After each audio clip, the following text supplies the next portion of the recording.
After several delays and postponements, the culpable homicide case of Duduzane Zuma, son of former President Jacob Zuma, finally kicked off in the Randburg Magistrate's Court on Tuesday. Dressed in a black suit, black shirt and tie, Zuma entered the courtroom shortly before 9 o'clock and waved at the media, before chatting to his counsel. His father was not present. Zuma initially faced 2 charges of culpable homicide and a count of negligent driving relating to a car crash on February 1, 2014, on the M1 highway in Gauteng. On the day, he was driving his Porsche when it crashed into the side of a minibus taxi, resulting in the death of Zimbabwean national Zuma. However, at the start of the proceedings, prosecutor Yusuf Barber indicated that one culpable homicide charge would be withdrawn. Pre-existing condition. Though Nanki Jeanette Mishaba, who was injured in the accident, died in hospital several weeks later, her death was owing to a pre-existing condition and was not because of the accident, Barber said. Zuma pleaded not guilty to the remaining charges in an affidavit his counsel, advocate Mike Helens, South Carolina, read out. In it, Zuma stated that he hit a pool of water and lost control of his vehicle. The state called its first witness, Mthobisi Percival Zuma, who has been an employee of the South African Weather Service since 2012, when he started as an intern.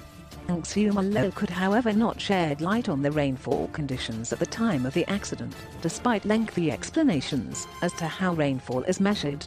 The state's second witness, Jacques Cronje, the dealer principal of Porsche in Johannesburg, testified at length on the specifications and safety features of the Porsche model Zuma was driving at the time of the accident. He told the court that Zuma's company Mabangela Investments had purchased the Porsche 911 Turbo that was involved in the accident in 2007.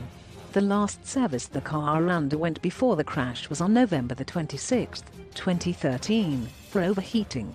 The service before that was on September 27, 2013, to replace brake pads.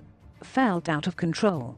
Cronje recalled how he had once experienced aquaplaning while driving a similar model Porsche at around 70 to 90 km per hour. He told the court that he felt he wasn't in control of the car at that time. Zuma's defense rests heavily on the fact that he lost control of his Porsche when he hit a puddle on the road during heavy rains and aquaplaned, smashing into the minibus taxi. Helens put it to Cronje that the new Porsche model would be issued with additional technology that would prevent it from aquaplaning, as this has been a problem experienced with that particular model.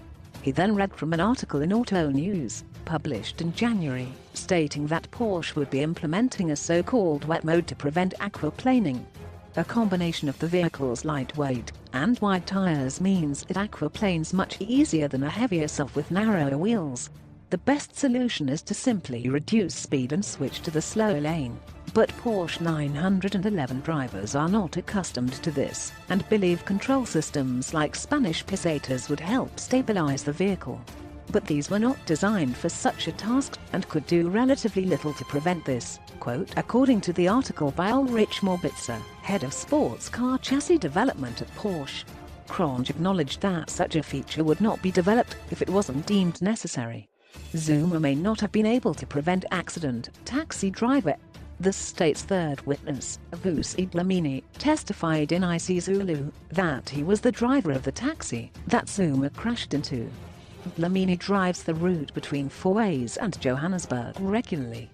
Dlamini testified that it was raining, but not in such a way that it impaired his vision. Barber asked Dlamini about road conditions, particularly about the amount of water on the road. Dlamini told the court his taxi was hit on the right side, after which it spun out of control and was brought to a halt by a barrier. He said the damage to his taxi was mostly on the right-hand side, where Zuma's Porsche had collided with it. Helens explained to Dlamini that the damage to Zuma's Porsche had also been on the side, and put it to Dlamini that it was plausible that Zuma's car had in fact been out of control when it collided with his taxi.